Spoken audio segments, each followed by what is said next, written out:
Magandang buhay mga kamami! Nandito na naman ako, ang inyong lingkod, Mami Aliyah, Japan Vlog. Magluluto po tayo ngayon ng adobong sitaw. Tara, ilabasan natin yung mga gagamitin nating ingredients. Bawang, sibuyas, syempre baboy, at ang ating mga panimpla. Ang sitaw na gagamitin pala natin ay galing sa aming backyard. Na-harvest ko to nung 2 days ago. Tapos nilagay ko lang muna siya sa ref. At eto na, hihiwain na natin siya. Tcharam!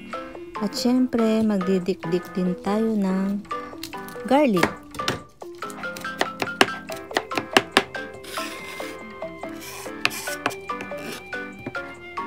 At syempre, ito na rin ang ating pork belly. Chop-chop na rin natin. At magpapainit tayo ng kawali. So, maglalagay tayo ng konting mantika. Ang ginamit ko pala rito ay olive oil. Konting mantika lang nilagay ko kasi, diba, magmamantika naman itong mga baboy. So, yan na ang ating gagamitin.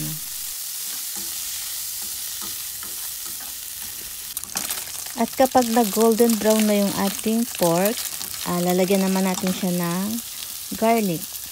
Tapos, i-fry uli natin siya hanggang sa mag-golden brown na rin itong garlic.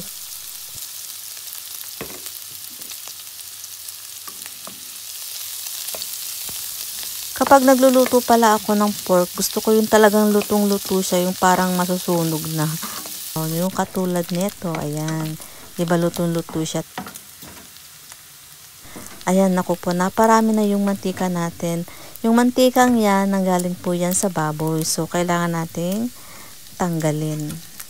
Bawasan natin kasi di ba masama yan sa katawan. Madaragdagan ng ating bad cholesterol. Magtira tayo ng konting mantika para magamit natin sa panggisa ng ating sibuyas. Ayan, sibuyas. Igigisa natin siya hanggang sa medyo maging golden brown na rin siya.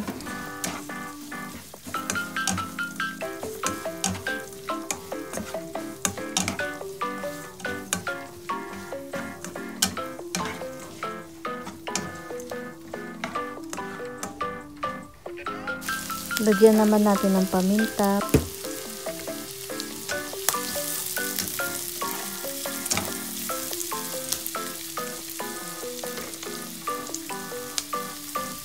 At lagyan natin ng toyo.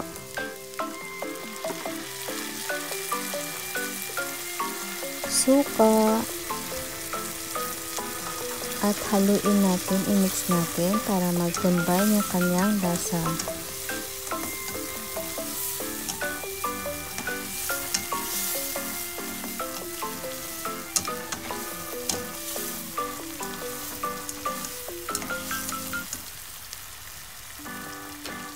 Tubig.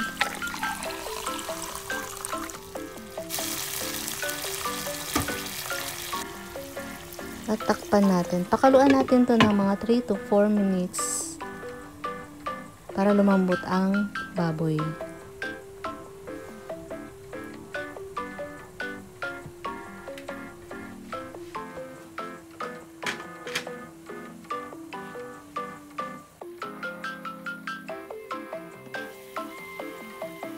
Sigurado malambot na yung ating baboy, kaya ihuhulog na natin ang ating sitaw.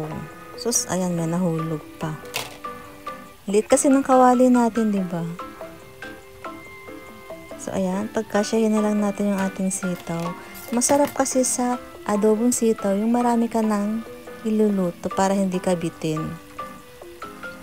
So, ayan, liliit din naman yung pagka naluto na siya.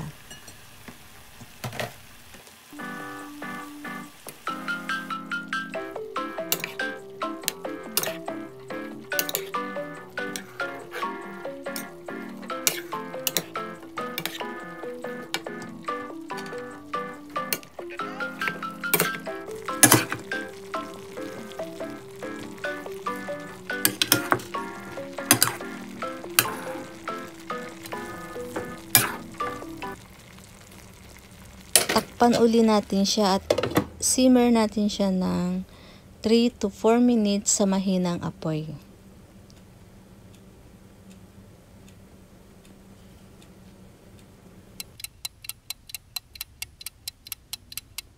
At silipin uli natin. Charan! Wow, mukhang luto na siya. Ayan, gusto ko sa luto ng sitaw yung crispy siya. Malutong yung pork at malutong yung sitaw. Masarap siyang nguyain, di ba, kapag crispy.